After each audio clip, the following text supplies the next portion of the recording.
An early start here in Portland. We've got one of the third place games. This comes out of the motion bracket here at the PK80. The Texas Longhorns and the Gonzaga Bulldogs in what should be a very competitive game. Two teams coming off heartbreaking defeats a couple of days ago. Welcome to ESPN's Feast Week, presented by Lowe's, and continuing coverage of the PK80 Invitational, presented by State Farm. Texas led Duke by 16 in the second half and lost in overtime. Dylan Osetkowski had a great game, scoring, rebounding, moving the ball as well. How about the day that Jonathan Williams had for Gonzaga? 39 points.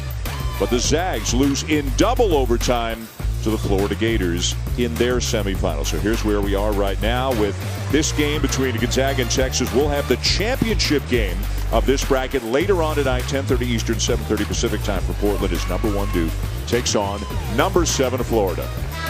Hi, everybody. Good morning to you if you're out on the West Coast. Dan Shulman and Jay Billis. Really kind of a quick turnaround, even with a day off, considering how long those games were. One team losing in overtime, one team losing in double overtime. Now they got to pick up the pieces and try to get a big win here this afternoon. And it's really a great contrast. On Texas's end, you've got the interior size, strength, and length of Mohamed Bamba and Dylan Osetkowski against the quickness and perimeter skills of Gonzaga, who can really stretch the floor. And Gonzaga is going to have a real challenge on the backboards. They're probably going to have to mix some man and zone. But can Texas get out? Can they keep Mo Bamba on the floor without fouls? And can they get out the three-point shooters? Roger Ayers, Bo Borowski, and Deke Carr are the officials. Texas in orange, Gonzaga in black, and we are underway in the first of 4 terrific games that you will see from this building here today and tonight on ESPN.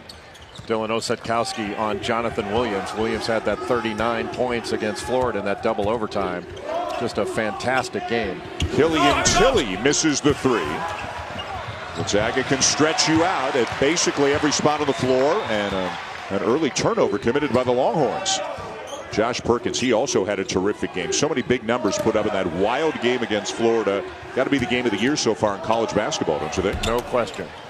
As good as the Duke-Texas game was, and it was, that Florida-Gonzaga game was off the charts. It was played at such a high level. It was basically an Elite 8 game. And that's what the PK80 has been. It's been 2 regionals in the NCAA tournament. I mean, the first and second rounds are 8 teams in one location. We've got 2 of those here. Lob inside for Bamba, but he stepped out of bounds. Yeah, you look at what's coming up tonight. Michigan State taking on North Carolina, then Duke taking on Florida, back-to-back here in this building on ESPN. It's like a Final Four.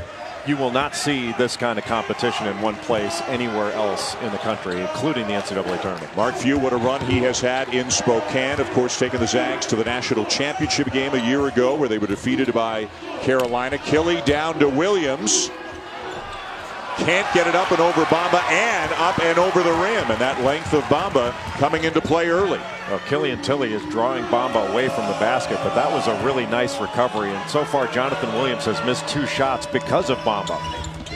What a catch. And Bamba the finish, the assist to Andrew Jones. A poor closeout by Josh Perkins. Left the floor on a little shot fake.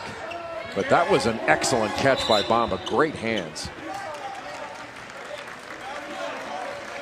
That drive was made possible by a poor closeout. You can see Josh Perkins just closes out poorly and leaves the floor. And that is not an easy catch through traffic. Drew 2 defenders, and Killian Tilly couldn't get there in time. And Jones, who made that pass, he's had a nice couple of games out here in Portland. He has scored 16 points in each game and added 6 assists in the loss against Duke as well. Good defense there by Matt Coleman, getting over the screen and staying in front of Silas Melson. Great Perkins into Tilly.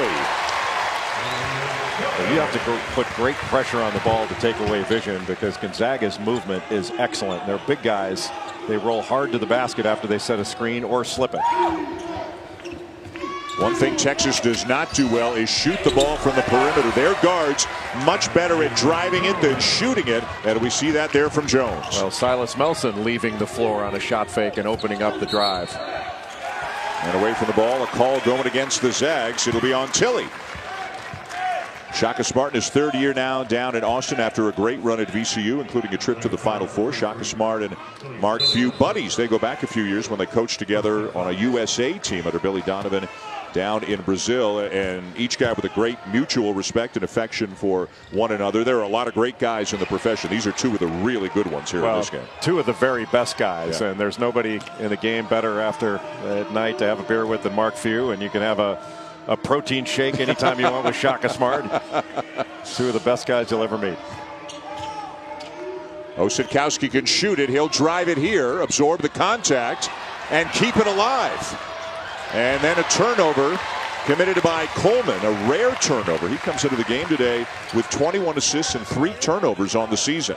Perkins open for a deep three. How beautiful is that? Corey Kispert caught it, the shot fake, one dribble, and gets it to a shooter, and Perkins, who is ready to shoot. That's beautiful basketball. And now a battle inside between Osetkowski and Williams, and Osetkowski will win this round. Osetkowski, big, strong, and very skilled. Can't let him catch it there, though. Osetkowski, the transfer from Tulane. Williams turns it over on the travel. Jonathan Williams is the better athlete, but Osetkowski is much bigger and much he's physically stronger. So if he locks you down in there, it's very difficult. Williams has to use his quickness.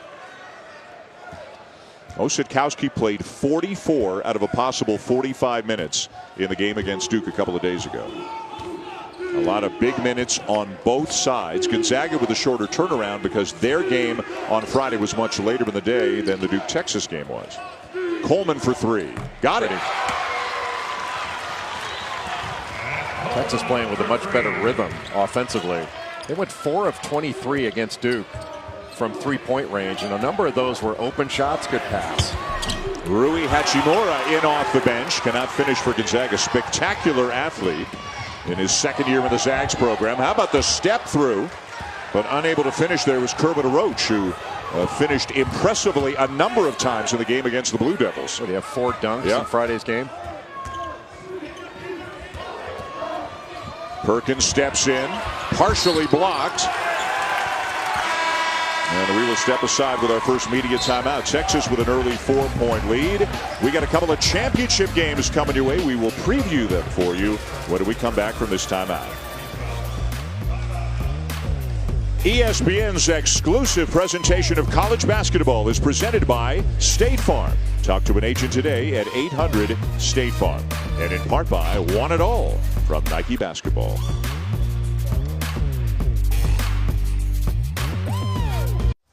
Two outstanding games coming your way later tonight. The championship game of the victory bracket. Luke May, how good is he getting?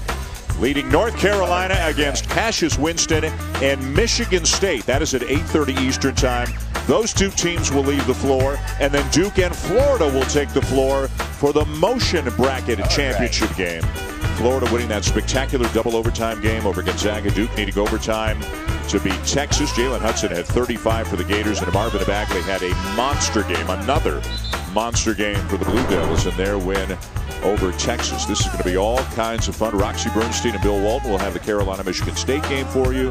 Mr. Billis and I will come back for Duke and Florida, and I know what we'll be doing during the first game. We'll be watching it and just waiting for our game and enjoying great action between the Heels and Spartans like everybody else. Well, you hit it on the head. Luke May has been absolutely spectacular this season. The first Carolina player in 5 games to start the year to have 100 points and 50 rebounds since Antoine Jamison. Wow. Osetkowski. They've had some pretty good players in North Carolina. Yeah. Good save there. The shot clock didn't reset. Jericho Sims with a good hustle. Yeah, he doesn't know. Didn't get it off in time. Dylan Osetkowski has not shot the ball well from 3-point range at all to start this season, but he keeps taking them, and that is because he can make them. He makes them routinely in practice. But he has really struggled, not only in this tournament, but overall this year, to knock down open threes. He's a guy, if you haven't seen him, they run a lot of offense through him. Very comfortable at the high post. There is Rui Hachimura, a sophomore from Japan. A spectacular athlete, a guy who had just a bit role last year, a much larger role this year when he comes in averaging about 7 points per game and 18 minutes per game. I am still waiting for the sitcom Rui and Fewy. That'd be good. That would be outstanding. Yep. Hachimura's mom is from Japan. His dad is from Benin in West Africa. They thought about redshirting him last year, but thought you know, the experience would help him. They feel he's got a tremendously high ceiling, and that by next year he could be a star. Jones into all kinds of traffic, and both Williams and Kispert got him. Silas Melson at the other end draws the foul.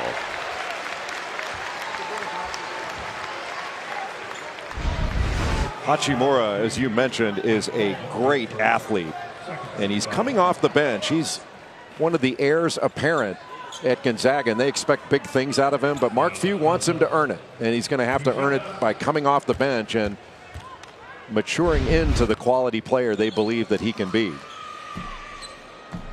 I'll tell you, to have Corey Kispert able to start, a great shooter and a fantastic competitor as a freshman, he and Hachimura on that last play did such a great job. They switched, they stayed in front, and that was a really good defensive exchange for Gonzaga. You know, I thought coming into this game, Gonzaga would have to play a fair amount of zone because of the interior, but they do a very good job of staying in front, and they're athletic. They may not be big along the front line, but they're athletic. Melson makes one of two, and the Zags back within one. It is a pro-Gonzaga crowd here in Portland. We're in the Pacific Northwest, not that far from Spokane, and boy, the crowd was incredible in favor of the Zags in that game against Florida a couple of nights ago. Big win for Mike White's team, and they'll get set to take on Duke later on tonight. Zags into his own. Sims, a long jump hook. Ossetkowski doesn't get the roll on the follow. And that's going to be the issue in the zone, is can the Zags get the defensive rebound to walk.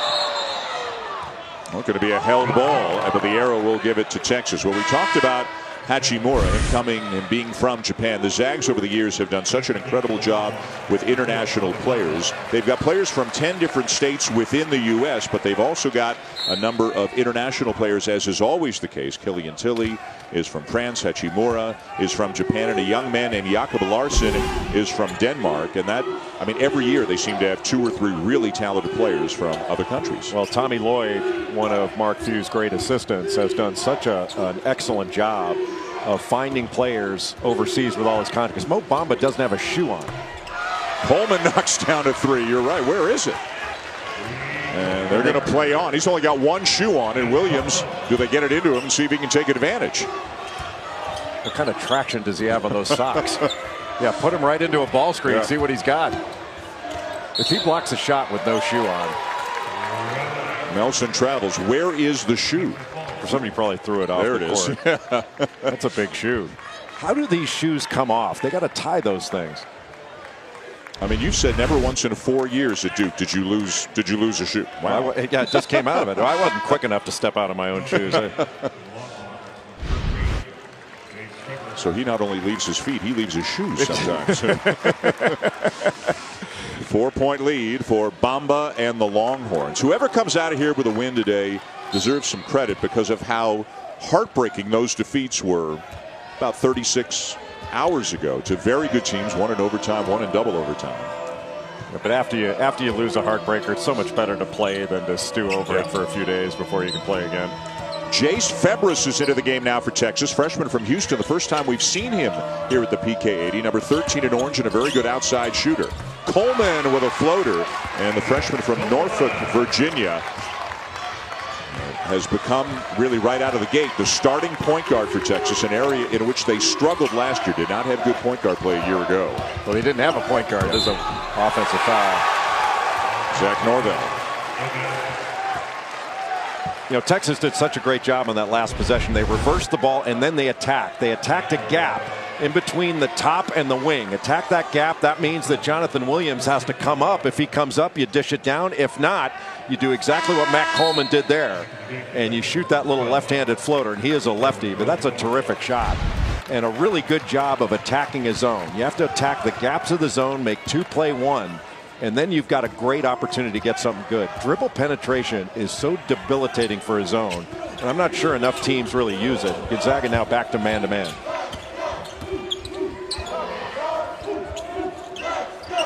Coleman can't shake Melson, and now Roach. Still plenty of time on the shot clock. Ball screen Bamba. Roach floater. Soft touch. Soft touch, and if he was able to, even if he missed that, Mo Bamba was right there on the roll. For folks who haven't seen Bamba yet, one of the most heavily hyped freshmen in the country, what do you like best about him? Well, he's a great shot blocker, and he rebounds above the rim. He changes the game completely because he can cover up the rim. So to say he's a rim protector, he's really a lane protector. The issue for Mo Bamba is staying on the floor. He picked up a bunch of fouls against Duke and wound up having to sit out. And he just changes everything when he's in there. Still developing as an offensive player. He's got a nice touch, but he's not there yet. Averages about 10 rebounds per game and about 4 blocks per game as well. See, when that ball went to the high post of Jericho Sims, that's where Bamba needed to duck in. He's just not strong enough yet to take up that space against Killian Tilly. Roach lobs it up for Bamba. Can't get a shot up. Shot clock down to 5. And again, just giving up some strength. Killian Tilly a little bit too strong for him down on the block. Yeah, that's just a strength issue. Perkins, a deep 3. Have to find shooters in transition. That's where Gonzaga can be so good. And Josh Perkins is their best perimeter shooter. Perkins has made a bunch of threes. That's 10 of them for him already in this tournament over the last few days. He's so opportunistic. I think Corey Kispert is going to be Gonzaga's best shooter. He'll probably win more horse games. Good nice pass. Melson baseline and runs right into Bamba. They'll reset. Yeah, that was a heck of a closeout by Matt Coleman. Hachimura for 3. And Bamba down with a loose ball. When he gets those big mitts on a ball, he keeps it. Kelly knocks it away. Perkins has it. Ahead to Kelly. And the big guy will finish. Killian Tilly had 9 rebounds in the championship game last year. He's such a good athlete. Comes from a family of volleyball players. He's an excellent volleyball player himself. And Tilly playing behind the likes of Karnowski and Collins and others last year. Much bigger factor this year.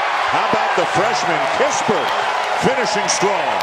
Goes right into the chest of a shot blocker, knocks him back, and kept his eyes on the rim to finish that play. That was big time by Corey Kispert. Right into his chest. Wow.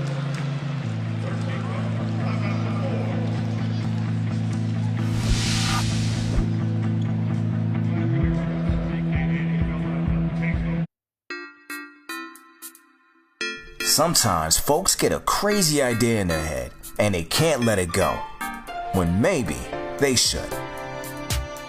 Sometimes folks get a crazy idea and you better pay attention. Let everyone else call your ideas crazy. Just keep going. The PK80 College Basketball Tournament on ESPN. And what a great few days of basketball it has been here in Portland in 2 different buildings right beside another. We're here with the Moda Center. This is a motion to bracket third place game between Gonzaga and Texas, whose coaches know each other well. For more on that, here's Jeff Goodman. These 2 coaches, Mark Few and Shaka Smart, did not know each other at all going into 2013 when they were assistants on Billy Donovan's under-19 USA team that played in Brazil. Few said he's gotten a lot of respect watching Shaka Smart and his work ethic. In fact, he said Smart, they were scouting like the 10th place team, Mexico, and Few's kind of zoning out a little bit, not paying attention. He looks down and Shaka Smart's diagramming every play, even though he knows that team, they're not getting the ball past half court on Marcus Smart and some of those USA guards. All right, Jeff, thank you. Coach Few used the word integrity when talking about Shaka Smart. The 2 have stayed in close touch since they were assistant coaches under Billy Donovan a few years ago down in Brazil. So Osadkowski turns it over. That's the 8th turnover for Texas. 3 of them from the big guys. 2 from Mohamed Bamba not protecting the ball when he turns and people taking it from him from behind. And then Osadkowski pitching it away just on a simple drive. Our first look here in Portland at James Banks III, a sophomore from Decatur, Georgia, did not play at all in the loss to Duke, even when a couple of big men, Bamba and Sims, fouled out late in the game. Tilly, which way is it going to go? The 2 officials look at each other and they agree it's an offensive foul. Yeah, there's no question about it that Killian Tilly should have just stopped short and kissed it off the glass. Instead, he dropped that shoulder and made it an easy call. It's not necessarily that the defense got there in time. It's just a question of the offense leaning into it too much. And that's a loss for the Zags. Tilly sits down with his second foul. They get smaller. Hachimura back in. So Hachimura and Williams up front right now for Gonzaga. Gonzaga's got to get Jonathan Williams going. He's not scored yet in this game. Has a couple of turnovers. Tough shot there taken by Jones, and a chance in transition now for the Zags. Kispert was wide open. Hachimura all the way back out to Perkins. Looked like the Zags could have had something a little bit easier. Perkins off a screen. That'll work. Well, that's too easy to be able to come off that and just waltz into a shot like that. He is so good off of ball screens. It's such a good creator. And also creates for others. Ossetkowski the drive and the kick. Jones open for three. Texas not a good three-point shooting team at all. Under 27% on the season. They were only 29% last year. The teams are playing off them and almost daring them to take the three. They're taking 23 a game. Well, especially with two big guys inside, you can load up on those guys because you know you're not going to get hurt too bad from the perimeter. And it puts so much pressure on the Texas defense to get stop after stop. The PK80 Invitational presented by State Farm concludes today. This is the motion of bracket. We've got the third place game right now between Texas and Gonzaga. And again, coming up tonight, the championship game. Duke and Florida, 10:30 Eastern time right here on ESPN. That is right after North Carolina and Michigan State meet in the championship game of the victory bracket. Also here on ESPN. Also here in the same building. So if you're a fan with a ticket to the night session, you're basically going to see a Final Four tonight. It's ridiculous. Two top 10 matchups. And that Duke-Florida game has the makings of an all-timer. And a little bit of a switch from last year when Duke played Florida early in the season. About now, really, up in Madison Square Garden. You know, Duke is the bigger team. And Florida, the more perimeter-oriented team. Yeah. Three-point shooting, they can spread you out. That'll be fascinating to watch. Bamba misses the baseline jumper. Texas is getting nothing to the basket in their last several possessions, including a number of turnovers. Williams open. It's not the prettiest looking three-pointer in the world, but he's got the green light to take it, and Gonzaga extends the lead. Mistake by Mo Bamba getting stretched out that far and then having to recover. You don't need to guard the ball for two dribbles. You just need to guard it so that your teammate can get back in front. He got stretched out 15 feet. And that's just way too easy to allow a pick and pop like that. Texas desperately needs a bucket. It's a 15-0 run for the Zags. They won't get it there on the jumper by Eric Davis. Eric Davis is really struggling. He did not come off that screen hard to shoot. And he allowed, because he came off so slowly, he allowed the defense to recover. Williams out of bounds back to Texas, and a timeout on the floor. All Zags in recent minutes, and they're up 7 on the Longhorns.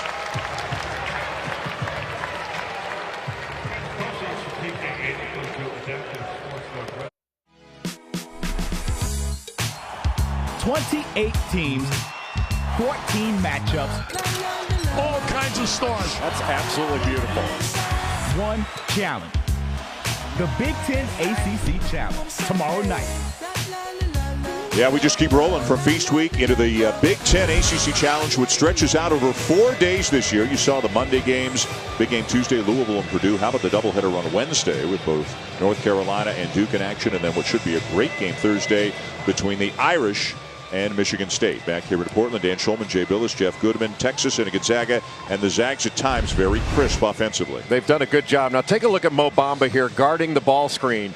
And anytime you're trying to hedge and give help off of a ball screen, you just want to help your teammate get back in front. But look at how much distance that Mo Bamba's got to cover in order to get back to Jonathan Williams. That's just a simple little pick and pop, and he overextended, overhelped.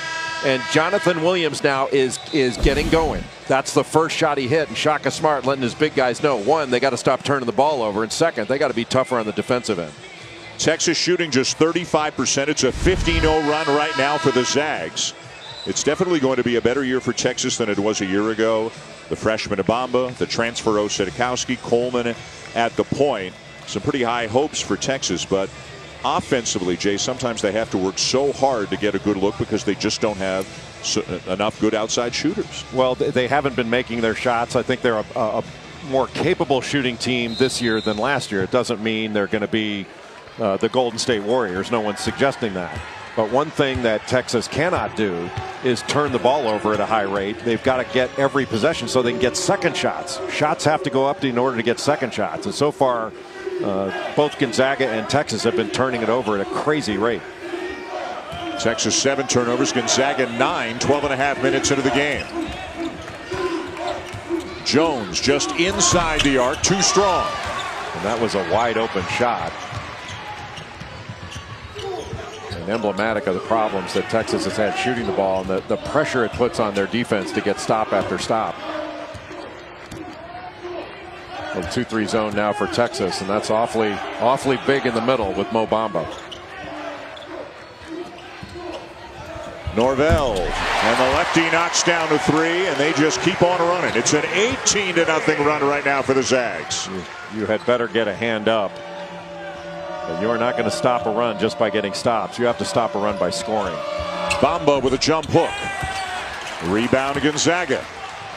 So Texas is not getting anything easy. Nothing off its defense, nothing in transition because they haven't forced a miss. Too many tough shots, too many turnovers. Gonzaga all the way to the national championship game a year ago. Picked second in the West Coast Conference this year behind St. Mary's.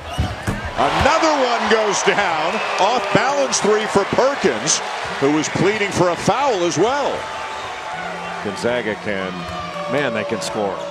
And it doesn't matter. They lose players year after year, and new ones come in. They've got a tremendous amount of confidence. Hachimura counted and a foul. Boy, it is beyond danger time right now for Texas. This feels like they are taking knockout punches, and we'll see how they respond the last 6 minutes of the first half. It is a 23-0 run for the Zags. Pulling away from Texas, scoring from beyond the arc, scoring in transition, scoring any which way they please.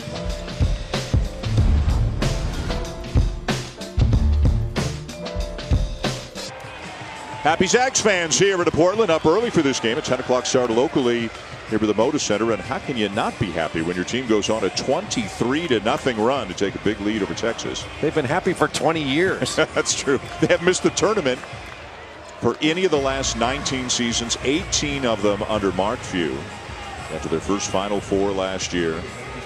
It really is remarkable what Mark Few has done at Gonzaga. And it's not, and he wouldn't take the credit. He would put it to Dan Munson, who he took over for when Munson went to Minnesota after their '99 run to the Elite Eight.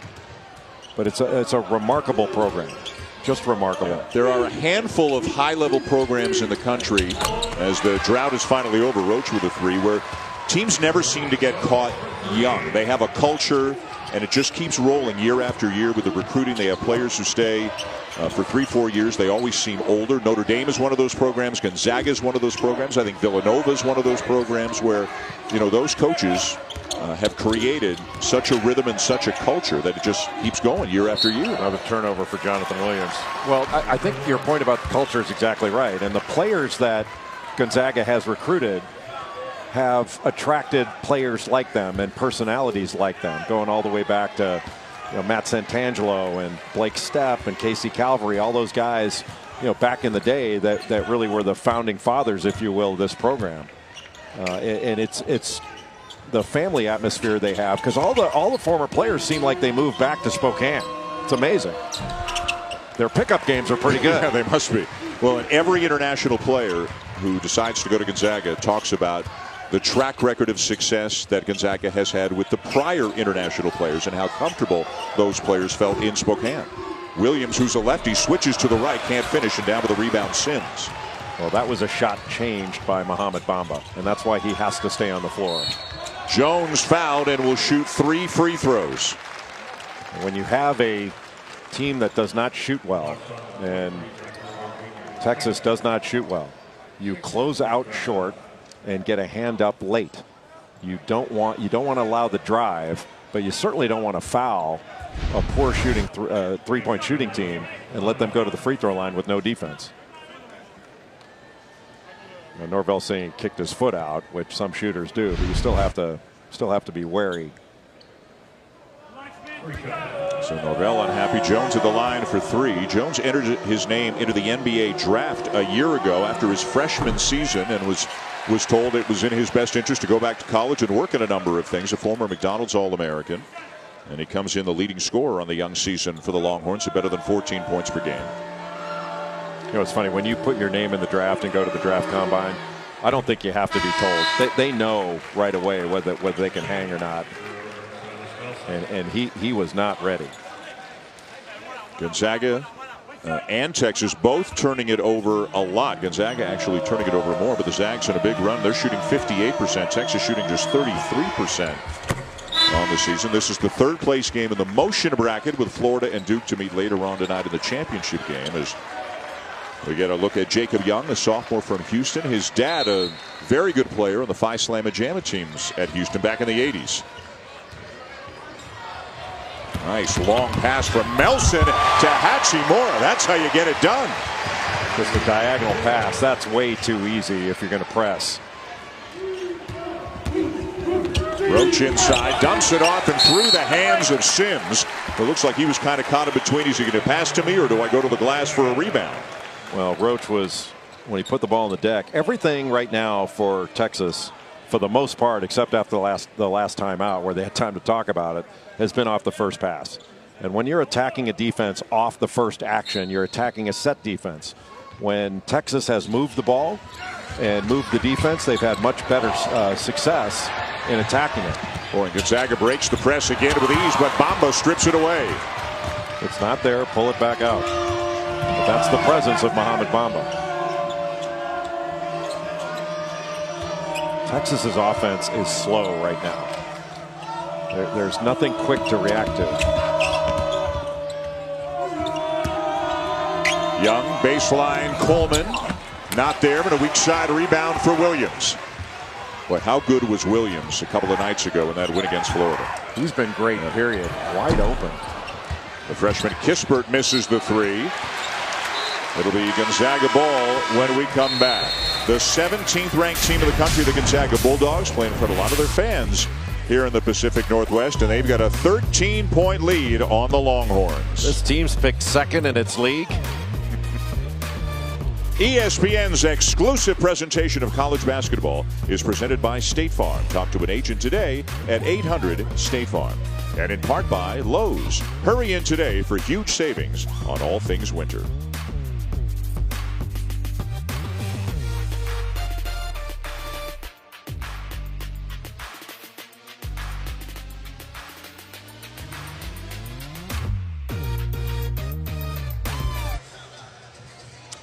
All right, Chris Dallin, thank you very much. A Gonzaga Team J picked second behind St. Mary's in the West Coast Conference this year. That's like picking somebody that's like putting Kansas second in the Big 12. On what evidence do we have that somebody is going to beat Gonzaga in the West Coast Conference? St. Mary's is terrific. Randy Bennett does an excellent job, and with Calvin Hermanson and Jock Landale, Emmett Naar, they're really good, but they're not better than Gonzaga. At least I don't see it. Gonzaga, of course, losing a lot from the team that went all the way to the national championship game last year. Maybe that had something to do with the preseason prognostications. Hachimura, man. Hachimura's got 10 already. And if it weren't for Gonzaga's 11 turnovers, Gonzaga's got 11 turnovers. Yeah. I mean, they're shooting 60% from the field. They'd have 60 points right now on Texas. Hachimura's got it just. Coleman bounces one in. Hachimura's got a chance to be a guy that maybe not that many people have heard of now, and by March, everybody knows exactly who this guy is. Big-time athlete that has been, I don't want to say waiting his turn, but it's been essentially that. And we mentioned before that Mark Few's going to make him earn it. He's not going to be given a spot in the starting lineup. He's going to have to earn it off the bench, and he's moving toward it right now. He's had a really good first half. Let's go to Jeff.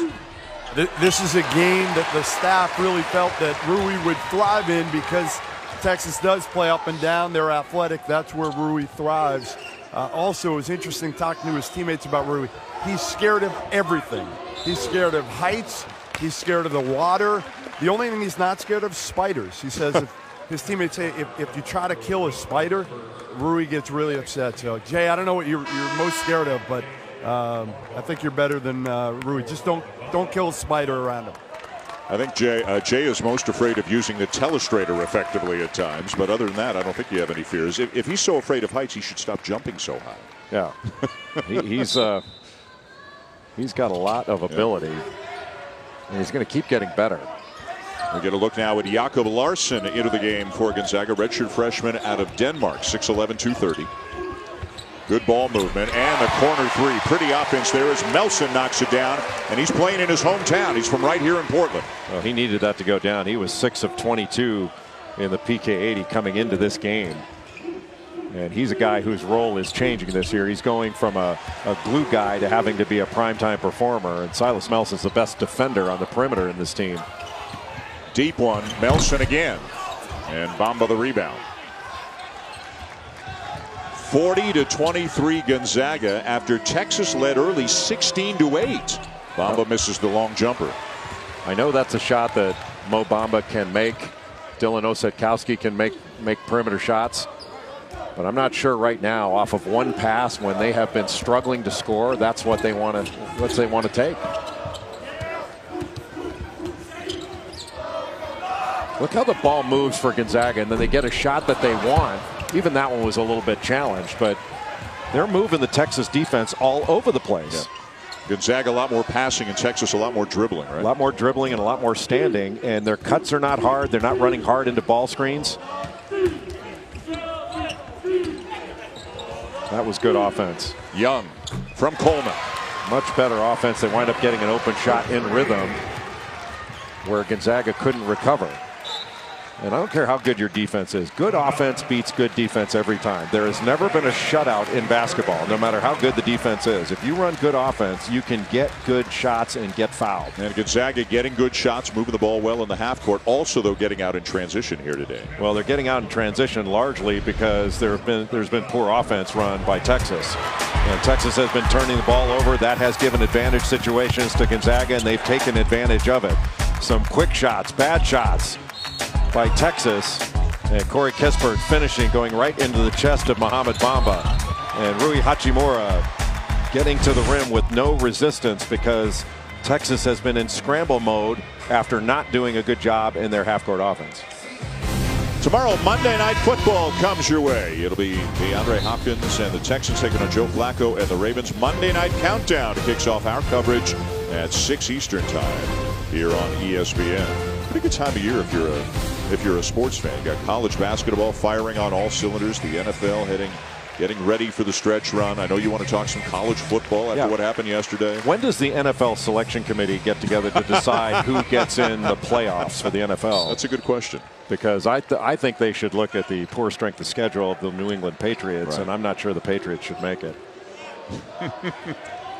Hashtag sarcasm. Yeah. How does Alabama go from #1 to everybody saying they're out of it because they lost at Auburn? Hachimura having himself a day. He's up to 12 points, 6 rebounds, 2 assists, all in the first half off the bench today for the Zags. Right now, Texas has a tremendous trade deficit with Japan.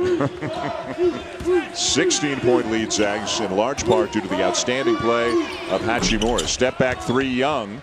Roach will keep it in bounds, and now they're going to hold for the final shot. A step back 3 and a challenge 3.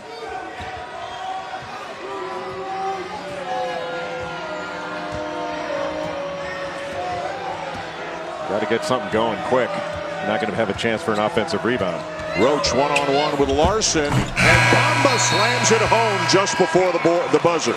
So a much-needed bucket for the Longhorns, who struggled offensively for most of the half, but the dunk by Bamba makes it a 14-point game at halftime. Well, fortunately for Texas, that ball never hit the rim, and it gave Bamba an opportunity to dunk that thing in. I think it came well before the buzzer, but it was awfully close, and he got it. He got it through there, so that's going to count. But Mark Few's Zags are still up by 14 despite this bucket. Coach Few is with Jeff Goodman.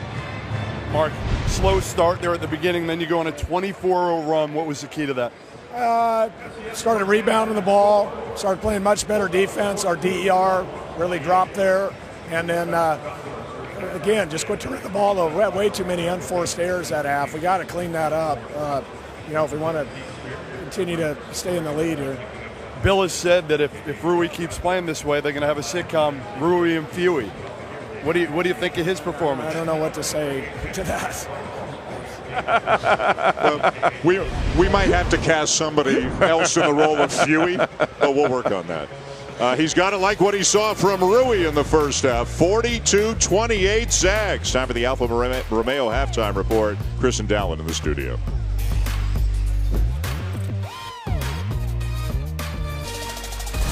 Welcome back to ESPN's Feast Week, presented by Lowe's. It was a good start in this game for Texas. They were up 16-8, but then Josh Perkins and the Zags just took over. In spite of some turnover trouble, when they actually did take shots, they made a lot of them. Well over 50% of the first half. Rui Hachimura had a big first half for the Zags. And Gonzaga's got a nice lead heading to the second half. You're watching the PK80 Invitational, presented by State Farm. 42-28 Gonzaga here in the third place game of the motion bracket of the PK80. Welcome back inside the Moda Center in Portland. Dan Schulman and Jay Billis. What'd you think of the Zags in that first half? Not much to complain about for Mark Few except for the turnovers, being a little stronger with the ball, and Gonzaga would have 55, 60 points in the first half. But for Texas, the Longhorns have to do a better job with their half-court offense. They didn't move the ball. They turned it over 8 times and put their defense at a tremendous disadvantage by not running good offense. And you can complain about defense and say they got to do a better job. They gave up 42 points, but their offense didn't do the job it needed to do. But Rui Hachimura, the sophomore from Japan, had a terrific first half. He is so athletic. He had 12 points, 6 rebounds, went 5 of 9 from the field in his 17 first half minutes. He had a couple assists, only 2 turnovers. But he's just scratching the surface of how good he is going to be. Jeff Goodman had a chance to get some reaction to the first half from the Texas side. Jeff? Yeah, Shaka was upset, frustrated by the fact that the defense really affected his offense, and felt like the defense has been consistent all year long, but the frustration on that end really hampered them and their ability to score. All right, Jeff, thank you. One other thing for Gonzaga, they did what they did in the first half, largely without Killian Tilly, who picked up 2 early fouls and only played 5 minutes in the first half. Not a great look there from Perkins. And a save, and here come the Longhorns. Coleman in and out of the floater. Coleman, a guy out of Oak Hill Academy, Norfolk, Virginia, and he's the point guard that Texas was looking for. He does not shoot the ball particularly well, but he takes good care of it and has done a nice job setting up his teammates. Kispert in and out on the 3. He doesn't miss many of those when he's that wide open, and he was wide open. Boy, did Mark Few have some nice things to say about the freshman Kispert before the game when we visited with him. Just how hard he works, his determination, 4.0 student. He said he's like the kid next door that you happen to be coaching, and he's giving you the A+ effort every day. Yeah, that poor kid, Corey Kispert, doesn't really have anything going for him. It's kind of sad. You mentioned 4.0 student, played quarterback in high school, right. Never misses an open shot. Boy, that would have been pretty had Tilly and Williams been able to connect. See, the passing out of the ball screen, it is so difficult to pick up that roll man when you pass out of it. And Kansas does such a great job. A lot of teams do it, but Kansas does it in a continuity situation. It can be really difficult to guard. Another turnover. Texas's defensive numbers on the season are very good. Offensively, though, they are really, really struggling. Yeah, and I think their offense is what's put their defense in such a bad spot. This has just been, they haven't moved the ball particularly well, and the shots they've taken have been questionable. And I think it's really put their defense at a huge disadvantage. They've had a lot of scramble situations where they've given up layups. Tilly called for the foul. He was off to the races and thought he had it clean. That's foul number 3, and that's going to force him out of the game. Well, that call was made from the baseline side, even though Tilly was on the high side there. And that was a pass that was not made away from the defense. And I don't see that as being a foul. That was just a positioning issue with the official. And sometimes, it's hard to get positioning exactly right where everybody is on the floor. It looked like a foul, but it wasn't one. So Hachimura back into the game for Tilly. Jones. Difficult challenge shot falling away. I mean, that's just bad offense. Off of one pass, never made the defense move. Got a switch. And bailed out and took a bad shot. Williams guarded by Osadkowski.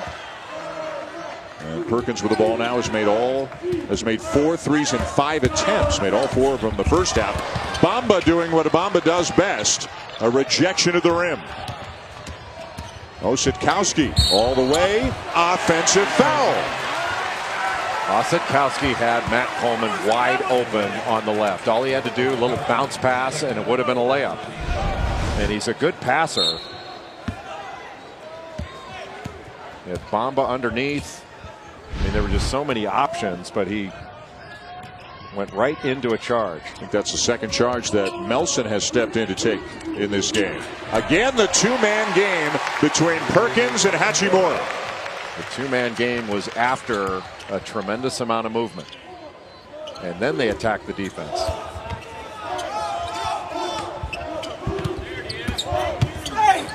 Roach elevates, can't finish. Hachimura with the rebound, and the Zags on the run. And another foul going against Texas. Let's take a look at some of the ball movement that you have from this Gonzaga team. Then into the ball screen, you've got side-to-side movement of the ball, and there's some misdirection, so the ball goes out of one ball screen into another on the other side. Not the crispest pass that you'd want to see, but then they're able to hit the roll man. It's just easy basketball because the ball moves from side to side and the defense moves. And a lot of good offense. It's not like Mark Few or Shaka Smart are going to out X and O one another. They're not. This comes down to giving the defense an opportunity to make a mistake. When you move the defense, you give it a chance to make a mistake. That's what good offensive teams do. It's not that they're going to outsmart you. They're going to put you in a position where the defense makes a mistake and they take advantage of it. It was a long time ago now, but at one point Texas had a 16-8 lead. Since then, Gonzaga's on a run of 40-12. Coleman gets it to go. The last foul was on Ossetkowski. He goes to the bench with 3. Jericho Sims back into the game for Texas, a freshman from Minneapolis with a lot of potential. Jericho Sims, a big-time athlete. He can put his elbow on the rim. Bamba with a rebound. Good pass ahead by Eric Davis. Davis had a really good freshman season. Took a step back last year as a sophomore. All the shooting numbers went down.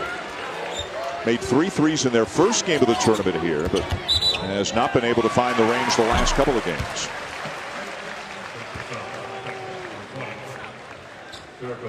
And a call against Sims. Ossetkowski having a frustrating day.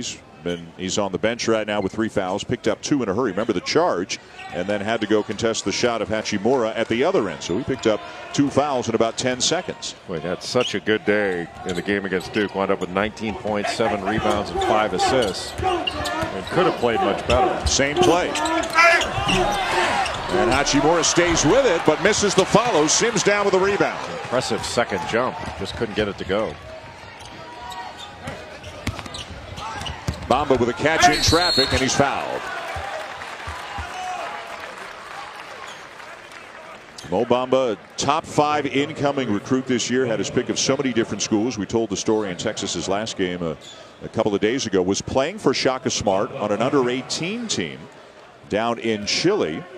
And Bamba actually said to Coach Smart, hey, can I come for a visit in Austin? Shaka had not been recruiting him at that point, but Bamba said, I think I'm interested in your school. And he really bonded with Shaka Smart when Smart was coaching him on that USA team. And it wound up helping Bamba make his decision, and he decided to go to Austin. Very good decision by Shaka Smart to say yes when Bamba asked if he could visit. Yep. Bamba, in all likelihood, a one-and-done kind of kid. We talked about it a couple of days ago, too. Tremendously curious about the world, involved in issues, and very intelligent kid, and just comes across with a ton of maturity for a kid his age. Yeah, he's ridiculously smart. One of his final schools was Harvard. Can't get a trap split that easily. Texas had Gonzaga trapped and just let him get right out of it.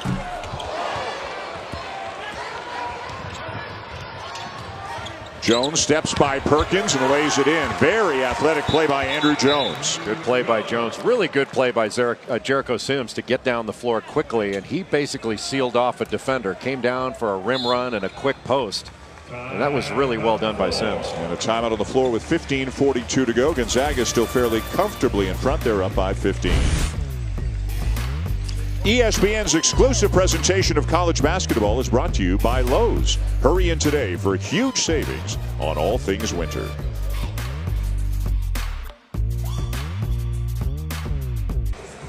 Well, great run all the way to the national championship game for the Gonzaga Bulldogs a year ago. And at the time, Mr. Billis said if they make the Final Four, you told Shema Karnowski you would grow a beard if the Zags made it to the Final Four, which they did. And Karnowski was all on board with this. So was the Karnowski's Beard Twitter account. That's where it came from. That's where it came from, right? But does this qualify? I mean, it's the best I can do right now. Yeah. I had grown this out pretty good. But the problem was my wife said if I want to continue to sleep in the house, I couldn't let it get to the Karnowski proportions. So you have to choose between what your wife wants and what Karnowski's Beard Twitter account wants. It's a pretty clear choice. I think I made the right decision. Just like Shaka Smart saying that, hey, Mo, come on for your visit. Right. I made the right decision. Some decisions are easier than others.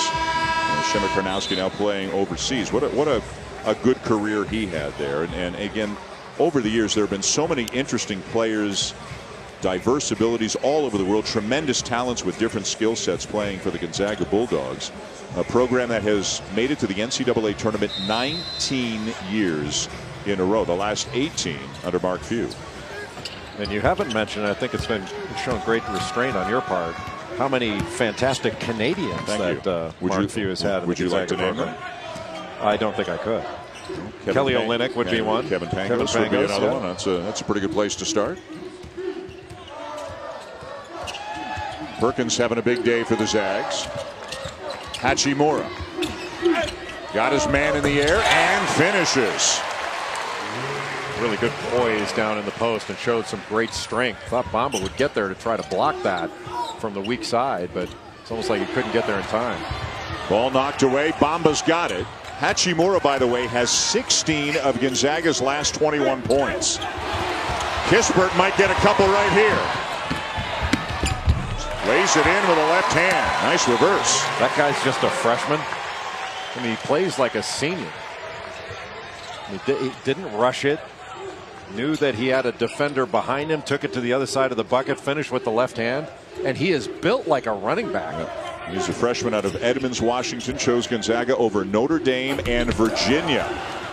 And again, off the first action, it was there, just poorly executed. But so what actor would play Mark Few in Rui and Fewy? Because I'm going to take that. I'm going to develop a treatment and take it to Hollywood. I think we're going to get this thing made. I'm not sure Mark Few's going to sign off on this. He didn't seem overwhelmed by the idea when Jeff presented it to him. Well, he's a public figure. I don't think he has to sign off on it. Hachimura again. Rui and Fewy. So I think I would go with Kevin Connolly to play Mark Few. From Entourage. He played Eric Murphy in Entourage. That would be my choice. I think Rui needs to play himself. Oh, yeah. Oh, yeah. Now, I was told, and who knows if this is true, but I was told when Rui Hachimura came to Gonzaga that he could recite every line from Drake songs, but didn't speak English. Now apparently the English has come quite a ways. He's a sophomore, second year in the program. And this may be the game where we look back and say that's when Hachimura really showed up on the national stage and really made people take notice of the ability that he has. He is piling up the points. Well, he's so mobile. And if he can add productivity to his potential. I mean, he can run, he can finish, he can offensive rebound. We've seen how he can post, he can knock down a three.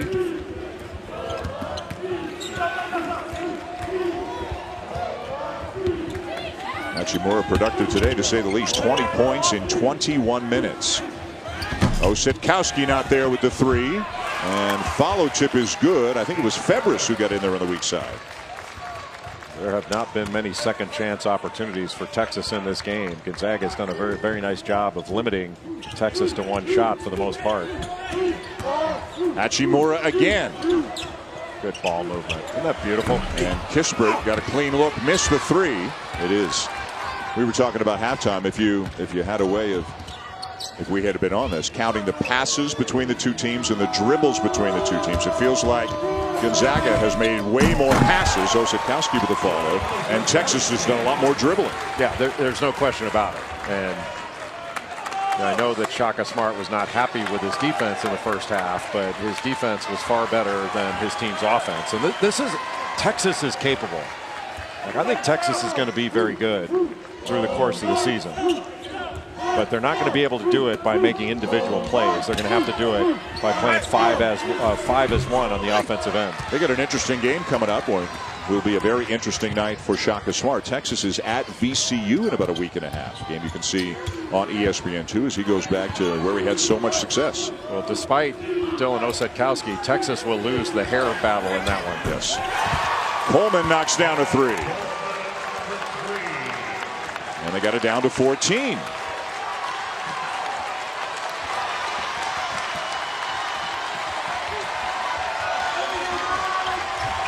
An amazing couple of scores by Texas. Now the outlook is so much different. It's easier to play defense when you score. And then how about that roll for Perkins?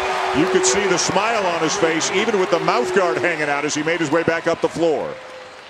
Josh Perkins comes from Colorado. He may have been the highest rated recruit to that point that Mark Few had secured.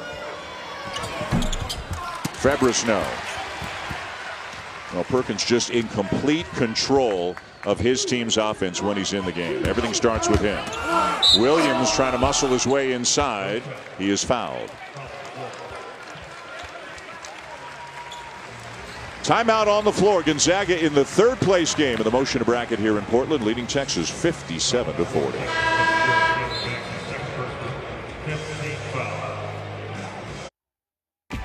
When people come to Portland, they expect it to rain. The PK80 College Basketball Tournament in Portland, Oregon. Make it rain. Well, it's been raining figuratively in terms of threes and literally. We have seen a lot of rain here in the Northwest these last few days, but inside the Moda Center and the Veterans Memorial Coliseum right across the way, right next door. Outstanding basketball here with the PK80. And this is the third place game of the Motion bracket. Gonzaga with a pretty comfortable lead on Texas. Still to come in this building today, UConn, Arkansas, third place game of the victory bracket. And then buckle up for what's coming tonight. North Carolina and Michigan State, followed by Duke and Florida in the two championship games. And you can see both of them here on ESPN. One-on-one in the post. And a mismatch size. Hachimura kicks it out. Melson just a little bit short on the three. And down with the offensive rebound is Jeremy Jones, a redshirt junior from San Antonio, transfer from Rice. Jeremy Jones went right over Eric Davis to get that rebound. Went up with two hands on him.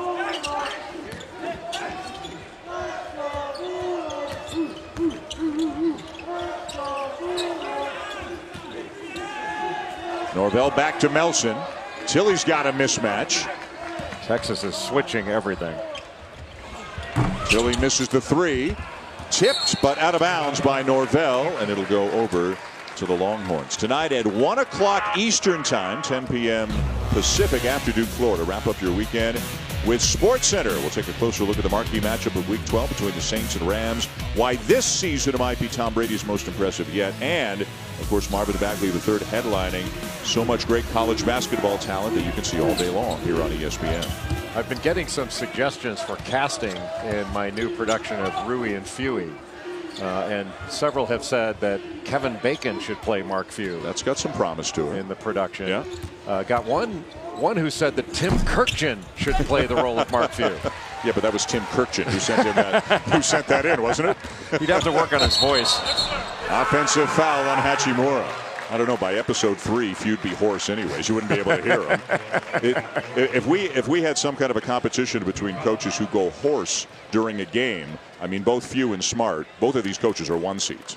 They are 1 seeds, yeah. but the number 1 overall seed would be Steve Wojciechowski at Marquette. Yep.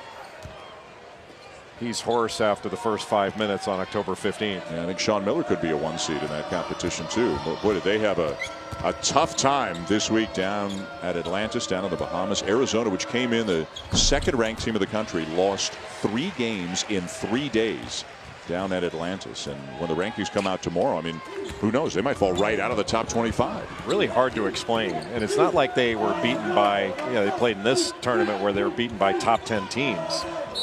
They lost to a very good Purdue team, but NC State and Western Kentucky beat them. I mean, you should expect to win those games. Villanova won the battle for Atlantis in the Bahamas. Notre Dame won at Maui, erasing a 16-point deficit and winning in the closing seconds against a very good Wichita State Shockers team. And St. Mary's was beaten by Washington State yesterday, so it'll be Washington State and San Diego State in the championship of that tournament. Rui Hachimura leaving the game and getting a very nice ovation from the crowd. Good circle action there off both high posts. By the way, David Warlock, our outstanding statistician this week, telling me that no team in the top 25 era, in the poll era, has ever gone from number 2 to unranked in 1 week. Not saying it will happen, but I think it's certainly got to be considered a possibility for Arizona. 17-point lead here for Gonzaga. You've watched the Zags now for a few days. Are there 16 teams in the country better than the Zags? I don't think so, but I'm not suggesting that Gonzaga should leap up into the top 10 or anything. But this is a very good team, and I think it's I have a tremendous amount of respect for St. Mary's. That's an excellent basketball team. We saw them last year against Gonzaga right in Moraga, but they're not as good as this team. Those are a couple of circle those dates on the calendar matchups, though, when those two get together in conference play. Well, that was a great move by Osetkowski. Just didn't finish it. Let's go to Jeff Goodman. I spoke to Josh Perkins about the fact that St. Mary's was picked first in the WCC, and he was surprised because they were the unanimous pick to be first. Every coach voted for the Gales at number 1. And he said, listen, I understand we lost a lot, but we're Gonzaga. We're getting disrespected here. If it was unanimous, that means Mark Few voted for it too, right? Or can you not vote for yourself? Well, we know St. Mary's picked first, and we know they'll have a couple of great matchups. We also know that Killian Tilly is shaken up. He was down behind the play, got up, got back in the play, but then went down again, and he's in some discomfort.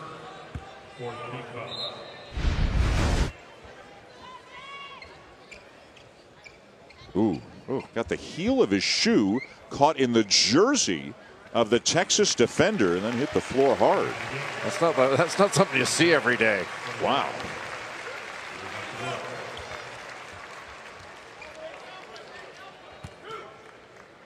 That looked like the Karate Kid. Slowly making his way to the bench, but good to see him getting there under his own power.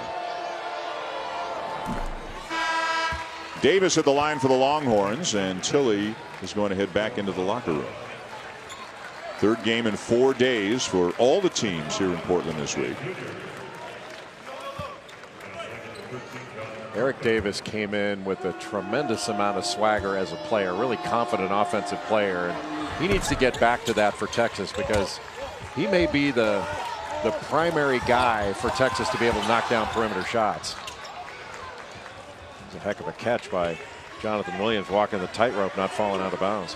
Gonzaga's been able to maintain a pretty comfortable lead without a big day from Williams, who of course was enormously important in the game against Florida. Although the Zags lost it, he had 39 in that double overtime loss, a 111-105 game. Phenomenal game between the Gators and the Zags. We'll see the Gators against Duke tonight at 10:30 Eastern time. There's Williams with a drive, but wave it off. It's an offensive foul. 7:57 to go. Texas and Gonzaga with the Zags up by 15. ESPN's exclusive presentation of college basketball is presented by State Farm. Talk to an agent today at 800 State Farm.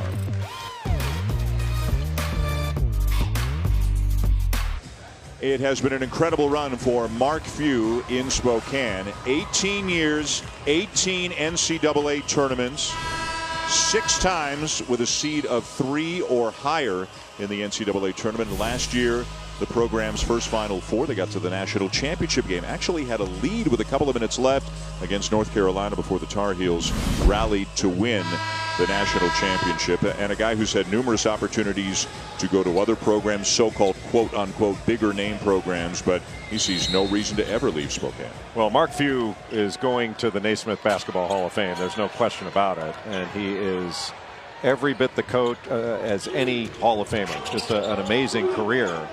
But you have to give him the most credit, in my judgment, for his belief that he's been told a million times by a million different people, if you want to win the national championship, you got to go somewhere else. And he never believed that. He's always said, I think we can do it here. And he might have been one of the only ones that believed that and proved it that it could be done last year.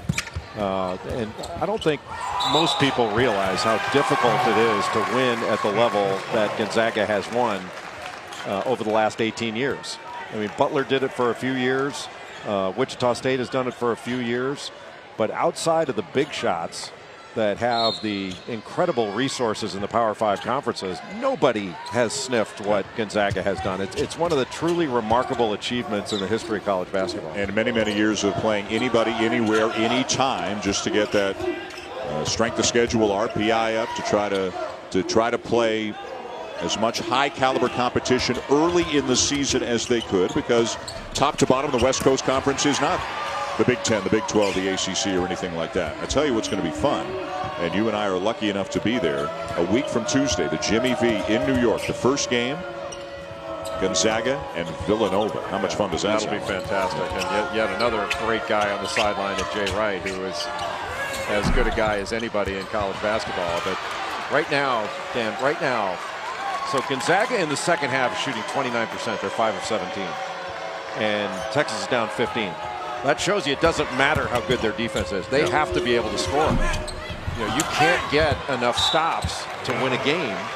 You know, you're holding up to 29% and can't make up any ground. The score in this half is 15-14 Gonzaga. All kinds of championship games coming up. The Advocare Invitational in Orlando, Missouri, and West Virginia, Washington State, and San Diego State. We mentioned that. And then the 2 championships here, the victory bracket, North Carolina and Michigan State, followed by Duke and Florida. Both of those games, both on the same floor here in Portland at the Moda Center. And back-to-back on the ESPN family of networks tonight. North Carolina has been really impressive. I did not think that after all that North Carolina lost, they would be this good this fast. And they are. And you know, Luke May has been absolutely spectacular to start this young season.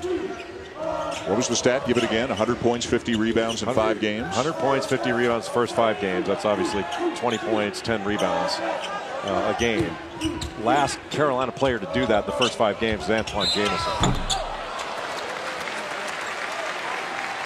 Kispert will head to the free throw line. Michigan State got a big game a couple of days ago from Cassius Winston, and that'll be a great matchup between the Tar Heels and the Spartans, right in front of the Gators and the Blue Devils. And you wonder if Miles Bridges will be completely healthy for that game. He missed the first game in this PK80 with that sprained ankle.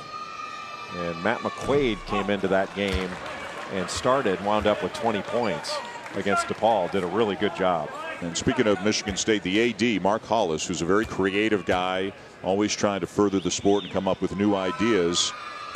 He's part of the reason this event exists right now, right? Mark Hollis was the driving force behind the Carrier Classic, where North Carolina and Michigan State played on an aircraft carrier in San Diego.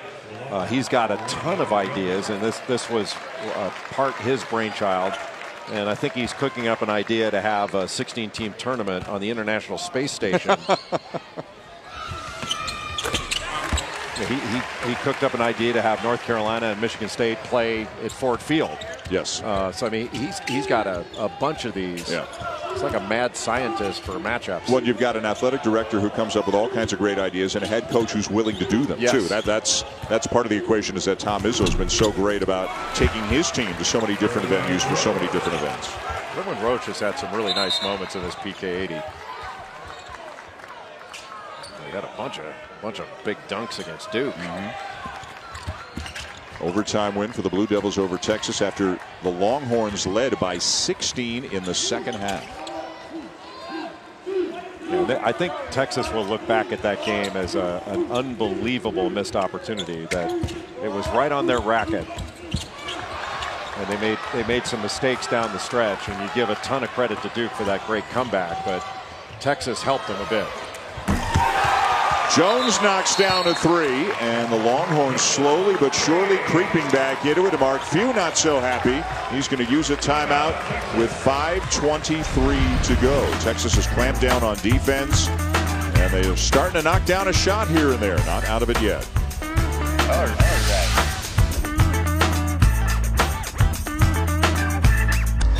Let's take a look now at our assist of the game, brought to you by State Farm.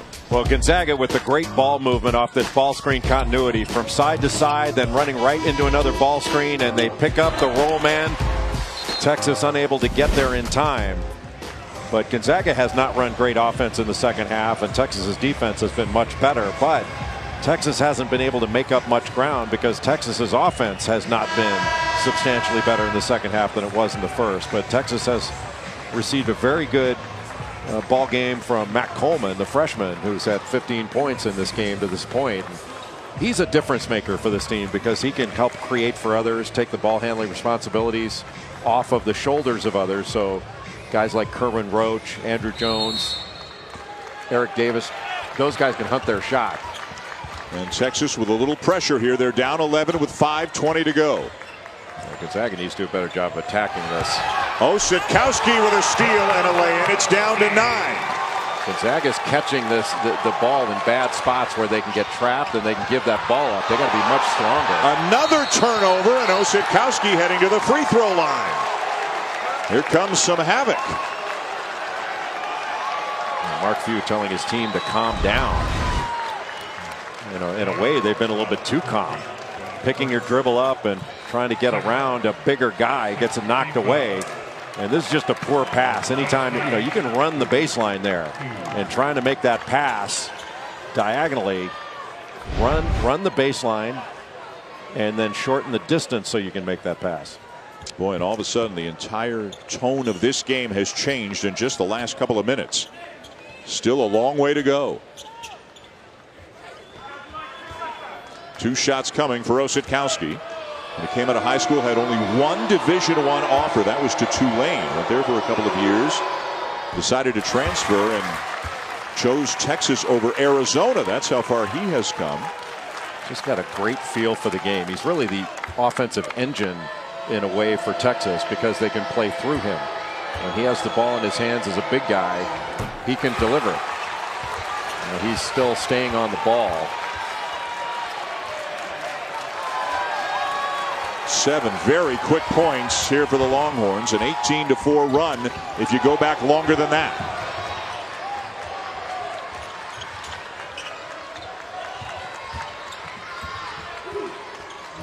Much better job breaking the pressure. And now Texas only has to guard for about 15 seconds once they get it across. Bamba with a rejection. But the follow is there for Williams. That's a big bucket for the Zags. Jonathan on the spot. He came right in, grabbed that thing with 2 hands, and that was not an easy ball to get. Tilly with the baseline drive, got it rejected. And that was right there for the taking for Texas. But watch Williams come in, grabs it with both hands, and then goes up over Bamba with the left. He's left-handed. Just a really alert play by Jonathan Williams, who is not only a really good player, just a sweetheart of a person.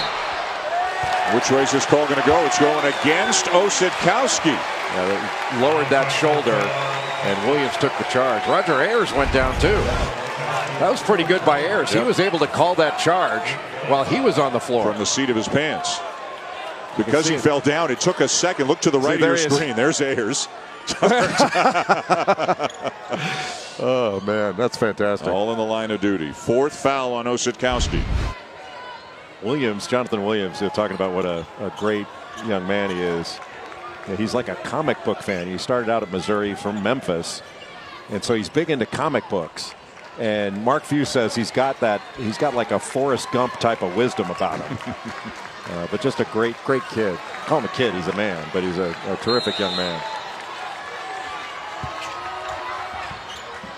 Way too many people in the backcourt right now. They need to clear out and give some space to break this.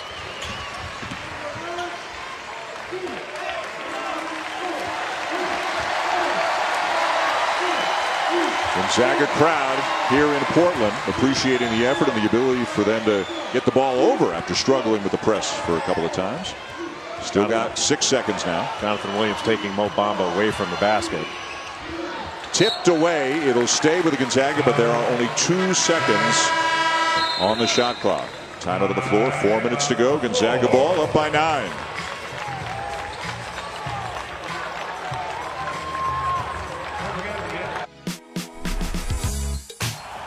28 teams, 14 matchups, all kinds of stars. That's absolutely beautiful.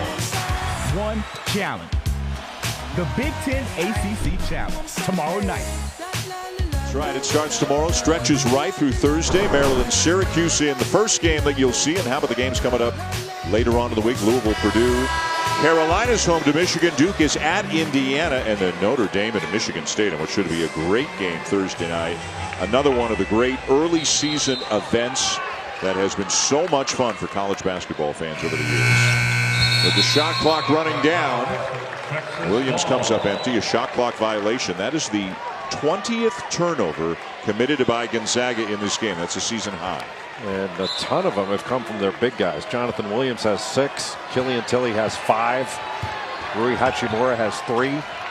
What do you think Mike Brey is going to wear in that Big Ten ACC Challenge game against Michigan State? Well, you think he'll go with a T-shirt? He pulled off the T-shirt look with a lot of success out at Maui. Does he stay with his superstition and wear it, or because it's kind of December in East Lansing, does he dress up a little bit? I think the superstition angle is a fabulous opportunity for men.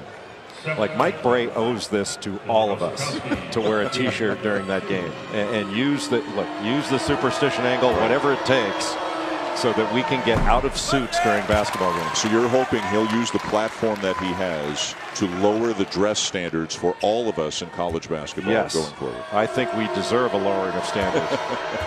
Why are we all dressing like Connie Mack, in the 20s, coaching the Philadelphia A's, wearing a suit in the dugout? There's just something fundamentally wrong about having a suit on during a basketball game. That last foul was on Jonathan Williams, his 4th. So he's out there with 4 for the Zags. Osadkowski playing with 4 for the Horns. This is where a team like Gonzaga, with their experience, needs to execute toward the end of a game. Great roll replace action. That's it. Tilly knocks down a big 3. Ball screen out front by Jonathan Williams. The hard roll to the basket, and Killian Tilly, a big guy, replacing up. That's hard action going against the grain. That's hard action to guard, and taking a big guy away and can't get there. Nice look into the corner. Jones will answer with a 3 for Texas.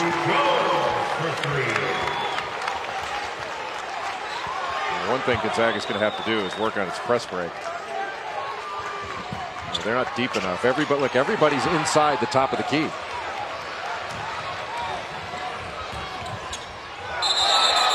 Nelson picked up his dribble in the paint. It'll be a held ball, and the possession arrow gives it back to the Longhorns. Well, what a great play by Matt Coleman.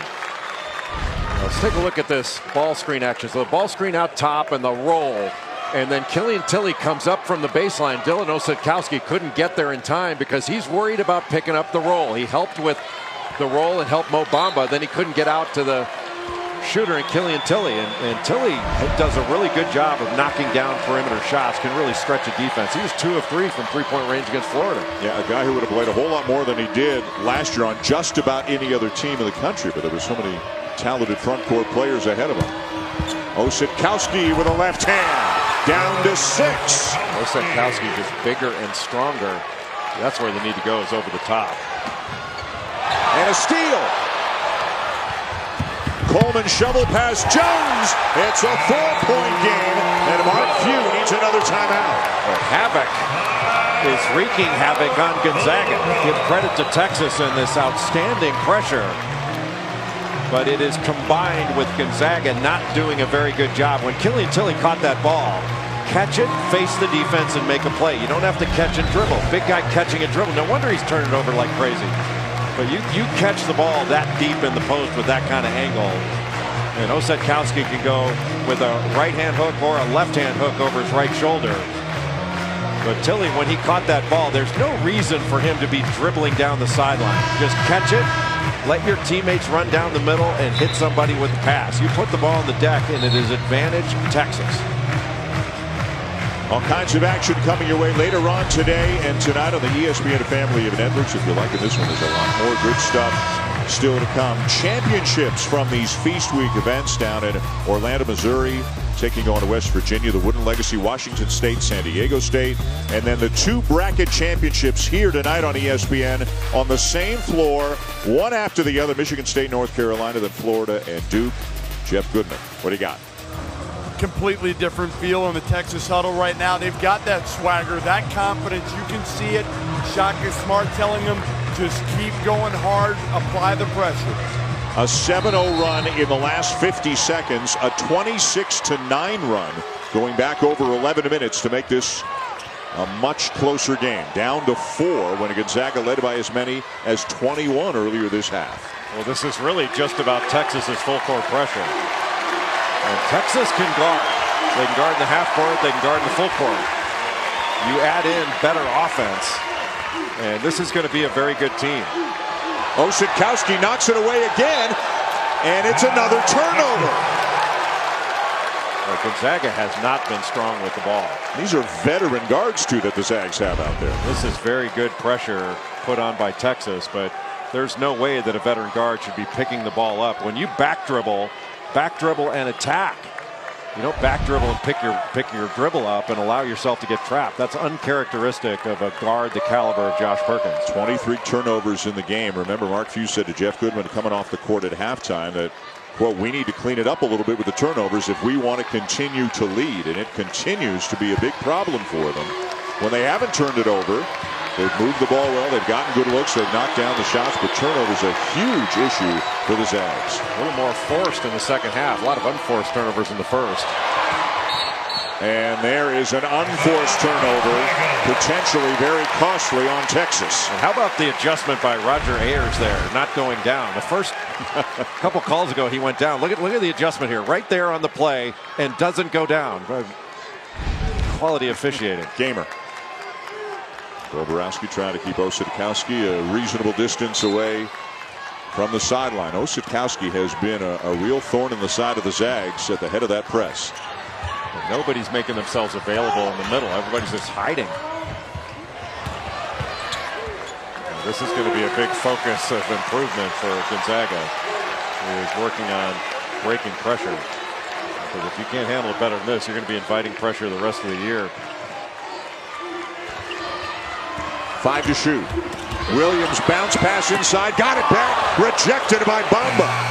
With 1 on the shot clock, Nelson knocks it down. Smart asking if they can look at that, but I think he got it off. Boy, what a big play. And it's back to 7 into the final minute. What a huge shot that was for Melson and the Zags. 29.9 seconds of really good defense.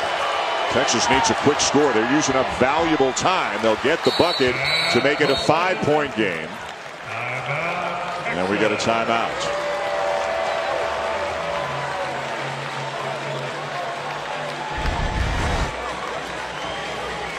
After this block, an excellent block, he got it off. Yeah. Well, boy, was that close. He didn't clip his fingernails this morning. That could have been a problem. Broken play after the block and the deflection, and good awareness there by Melson to realize there was only one choice he had. Wait, how about the poise of Silas Melson not to rush that? Because that's got to be the feeling you have there is, man, I got to get this off. But he took it in great rhythm. It didn't look like he rushed it one bit. Let's go back to Jeff Goodman. You know, guys, we were wondering how Silas Melson might respond for missing the big free throw the other night in his hometown of Portland.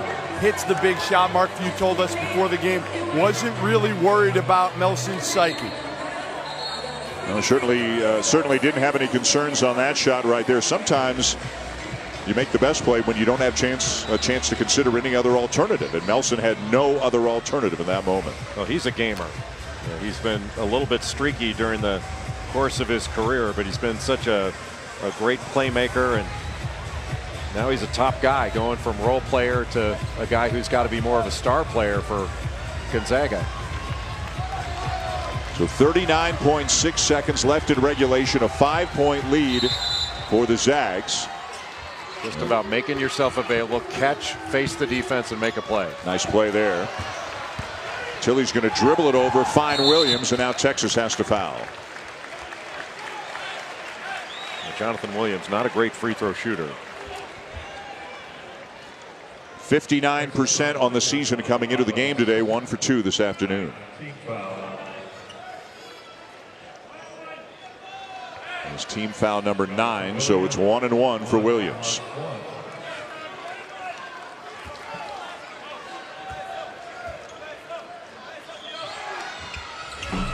Misses the front end.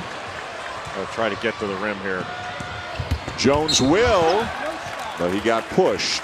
That'll be the 8th team foul on the Zags, so 1 and 1 coming now for Jones. So Texas with a chance to score, Jay, without much time coming off the clock. Not much time coming off the clock, and now scoring with no defense, and the clock stopped. Now you have an opportunity to set up pressure, and that pressure on the ball with Dylan Osetkowski guarding Josh Perkins, he's trying to get the ball in, has been really difficult for Gonzaga to handle.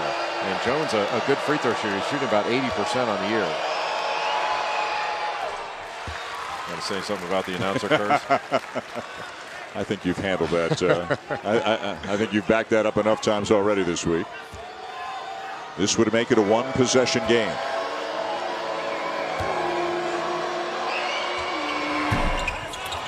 Not there. 1 of 2. The lead is 4.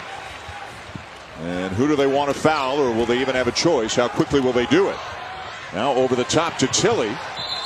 And about 8 seconds come off the clock on that possession before they send Tilly to the free throw line. I'm sure that in the scouting report they talked about Corey Kispert being a really good free throw shooter, but he's missed a few in this game. And you have to take the first foul you can get. Time is more important right now. And Tilly, a very good free throw shooter. He has not been to the line, though, yet in this game. This is 2 shots because that was the 10th foul. Hachimura coming back in for Williams.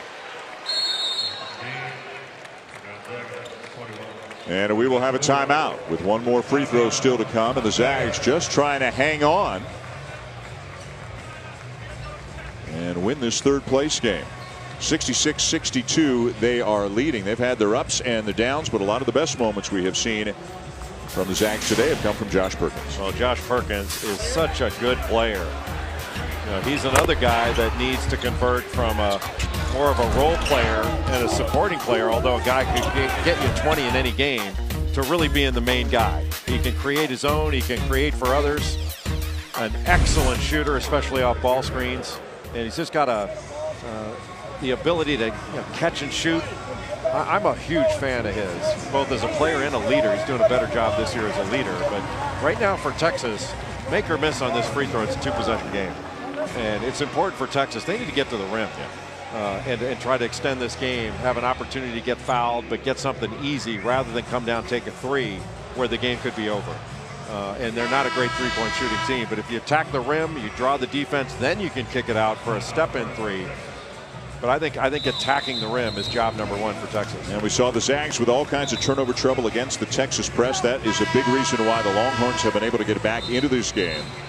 The Zags had a lead of 21 early in the second half. It is 4 right now with 1 more free throw coming for Killian Tilly. Tilly, Hachimura, Perkins, Melson, and Williams in the game right now for the Zags. And it looks like Mark Few will not have anybody in the lane on the Tilly free throw. You can have the guards pick up if there's an outlet just to slow the advance. But Mark Few not wanting to take any chances of getting an over-the-back foul if there's a miss. Makes the second 5-point game. Don't need a 3 here. And again, some precious seconds ticking away. The 2-3 zone slowing him down a bit. Bamba follows up his own miss. 3-point game, 7 seconds to go. And Perkins trying to throw the home run, throws it away to tie it. Goes! Unbelievable! Texas ties it. Melson for the win. And unbelievably, we are going to go to overtime here as the Longhorns come up with some remarkable plays in the closing seconds of regulation. Josh Perkins has had so many problems trying to deal with the size of Texas in inbounding. And throwing that long pass couldn't have been a worse decision on the part of Josh Perkins. It was picked off by Osetkowski. It was as easy an interception as you can get. And how about the play by Andrew Jones against the 2-3 zone, able to knock it in. And then you got Mo Bamba on the ball with that 7'9" wingspan and trying to throw, running away from your intended receiver. In football, basketball, that's as bad of a play as you can have. But give credit to Texas. What an amazing comeback by Texas. That's not a good pass at all. And a great, God, what a great shot when you've got two defenders running at you. Jay, Texas outscored Gonzaga 15-4 in the last 2 minutes and 58 seconds of the game. They got 5 points in the last 10 seconds to force overtime. And it was the full court pressure of Texas. Yeah. You give a tremendous amount of credit for Texas for bringing the heat. But also, if you're looking at it from Gonzaga's perspective, Gonzaga did not handle pressure well at all. Coughed the ball up, coughed it up for touchdowns, and then at the end with a 3-point lead. I mean, you're better off eating the ball and giving yourself a chance to defend it 5-on-5. 24 turnovers committed by Gonzaga today, and that last one, the Perkins pass, picked off by Osetkowski, the most damaging. Let's go to Jeff. The Gonzaga huddle, those players just coming out the floor look completely shell-shocked, and Mark Few and the staff trying to get him up for it, telling him forget about the last play. Let's just worry about overtime, new game. Tough to turn the page emotionally after what we just saw, but on to overtime. Osetkowski playing with 4 fouls for Texas. Williams playing with 4 for Gonzaga. Everybody else is in good shape. And boy, you just never could have guessed in a million years that this game would need overtime the way it was going. But give the Longhorns a lot of credit for not packing it in. Well, Texas has scored 27 points off of Gonzaga's 24 turnovers. 24 turnovers is a ton. I can't think of the last time where Gonzaga's coughed the ball up like this. It's been at least 7 years. I know you have to go back to at least 2010. Bamba gives Texas the lead.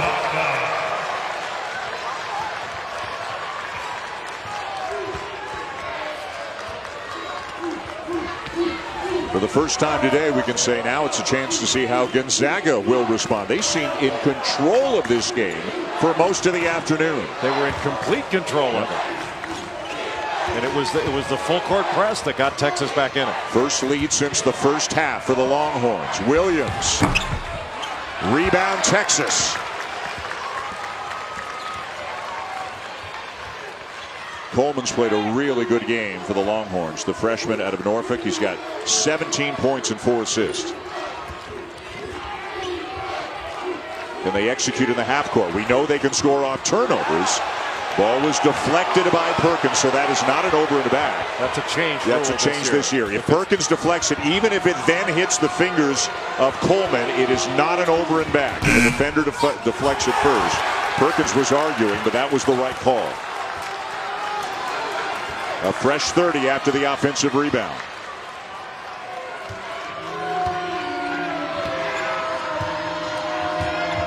Texas has had success with a high ball screen. There comes Bamba to set the screen. Shot clock is at 8. Jones can't turn the corner.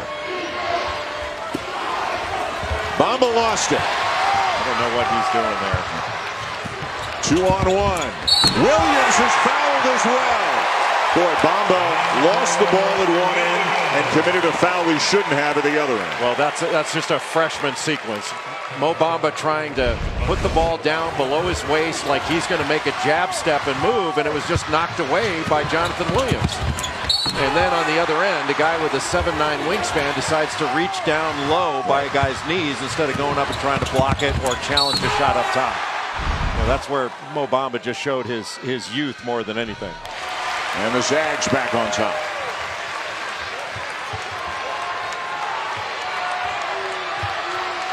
Three minutes to go in overtime.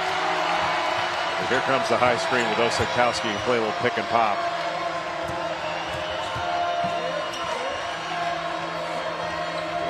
Give it to him. Melson coming over to help. Jones free. Lost possession and another turnover. Oh, what a great defensive job by Silas Melson.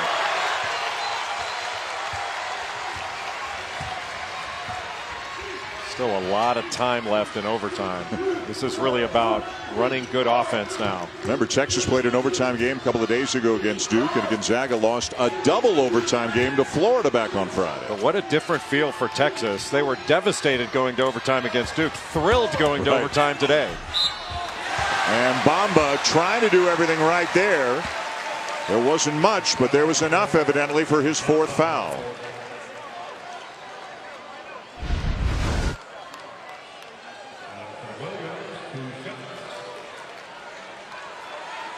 He didn't bring the arms down. He just never had them straight up to begin with. So there was contact with him. Yeah. That's as a technical matter. Yeah. That's the right call. Yeah. Just, it doesn't feel right, but that's the right call. It's amazing how many times kids think they have their arms straight up in the air when they don't. Yeah. Well, coaches like to teach now. They say keep your elbows behind your ears when you're just in that position. The problem is Mo Bamba's elbows go way above his ears. That is one long-armed young man. 2-point game, 2:05 to go here in overtime.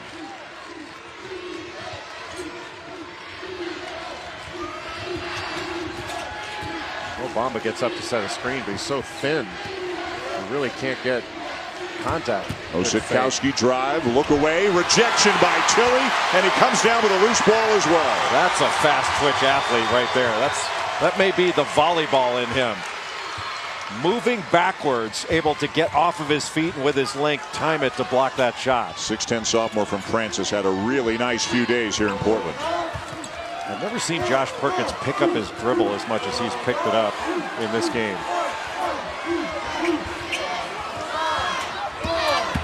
Shot clock at 3. Perkins doesn't get it. Kispert does on the weak side. Just ran in from the wing and little step back dribble by Perkins shooting over Mo Bamba. You bring a shot blocker away from the basket, a rebounder away from the basket, and Kispert took advantage of it. 1 minute to go in overtime. Texas now down by 4. Coleman. Gonzaga ball. Do they play it out or do they have to foul? Oh, I think you foul. I mean, you try to get a turnover, but if you don't want to foul now, you might as well play it out now. But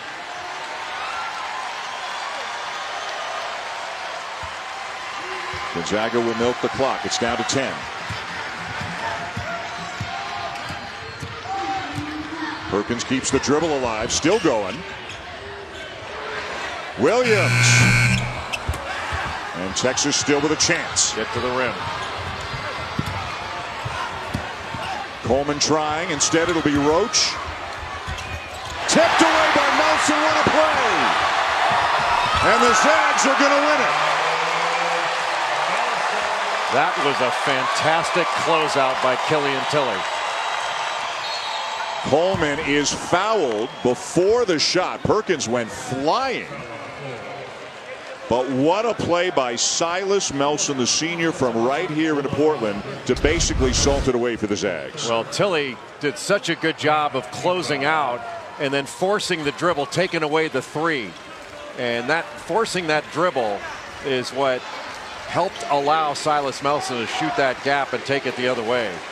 But Tilly did such a smart play to take away the three. That's the one thing that could really hurt you. Give up a 2, but giving up a 3, could be devastating. Really good play by Tilly. Timeout on the floor. Perkins holding his left arm, left elbow maybe a little bit as he heads to the huddle. He hit the basket support hard in the aftermath of that foul. The Zags were tested and then some, and they've got some things to work on after all those turnovers allowed Texas back into the game. But it looks like Gonzaga will get out of here with a win. There's more great action coming your way tonight. The Victory Bracket Championship. 2 top 10 teams. North Carolina taking on Michigan State. And then on this very same floor right after that, the Motion Bracket Championship with 2 more top 10 teams. It'll be #1 ranked Duke taking on #7 Florida. It's going to have a Final Four feel to it tonight with the 2 championships here at the PK80 in Portland. We'll have the Duke-Portland game. Roxy Bernstein and Bill Walton will have the North Carolina-Michigan State game. What are you looking forward to in these 2 games tonight? Well, North Carolina gets the ball up and down the court so efficiently and so effectively. And Joel Berry still coming back from, although he is back and is playing well, still coming back from that hand injury where he injured it playing a video game after reacting negatively to a result. But the Duke-Florida game has a chance to be an all-timer. I mean, Florida can really score, and they can spread the floor. Duke's bigger, and Duke's strength is inside with Marvin Bagley III and Wendell Carter Jr. Can Florida draw those guys away from the basket, similar to what Duke would do to Florida last year when Duke was a more perimeter-oriented team? And with Jalen Hudson and Kayvon Allen, you've got guys that can really shoot the ball and can drive it and can really spread you. Igor Kulichov, too, although he didn't have a good game in the semifinal. Florida as a team shooting 47% from three-point range on the season. 6-point game, 6 seconds to go.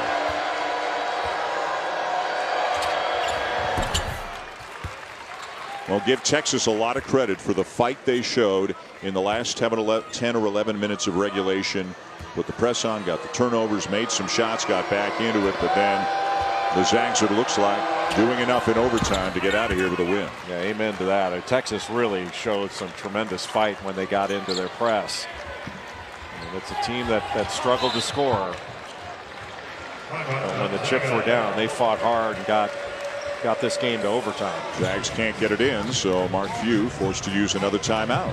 Still 6 seconds left. Well, here's what got this game to overtime. A remarkable finishing sequence, Jay, in the closing seconds of the second half. Well, Mark Few wants Josh Perkins taking the ball in, but the problem was the length that Texas was able to put on the ball. First it was Dylan Osetkowski, then on that last play, Mo Bamba was on the ball with his 7'9" wingspan. And Josh Perkins tried to make the home run toss and got it taken away and led to the game-tying 3. But in overtime, Gonzaga has stepped forward, made some really big plays on the defensive end to stretch this out and be in a position to win. A 2-possession game right now with just a few seconds to go.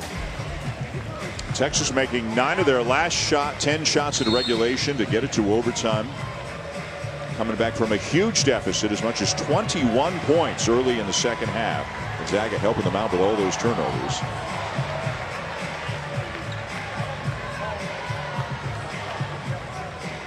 Six seconds left. Zags ball, up by 4. And Bamba, that 7'9" wingspan, on the ball. Really, this is all about passing and catching. You can run the baseline. Ooh, and a hard foul takes Perkins down. Well, that was a play on the ball, but he had him right around the waist and basically tackled him. I think he reached, it looked like he reached for the ball with his right hand as he was going after it. So he reached for the ball, and that gave it the play on the ball thing instead of what would be a flagrant 1. So 2 shots coming for Perkins.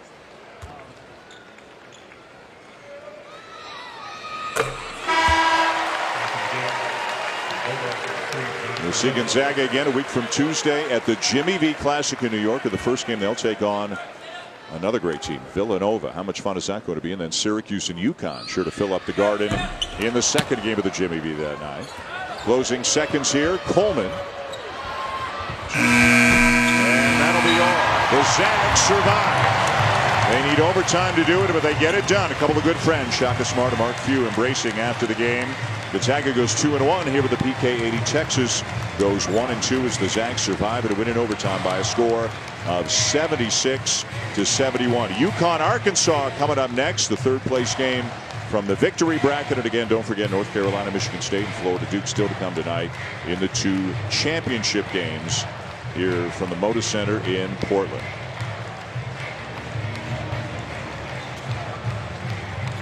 Rui Hachimura leading the way for Gonzaga with 20. Josh Perkins added 16. And the Zags, after they cleaned up some things in overtime, played better in the last 5 minutes than they had in the preceding 10 minutes.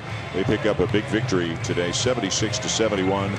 Should be a great race in the West Coast Conference this year between Gonzaga and St. Mary's.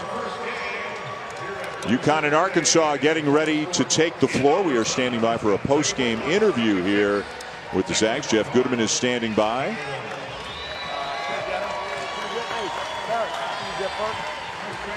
And the Zags right now just going out to center court and having a team moment. Silas Melson, the Portland native, with one of the biggest plays of the game, the steal and the layup to make it a 6-point lead and give Gonzaga a little bit of a cushion in overtime as they held on to win 76-71.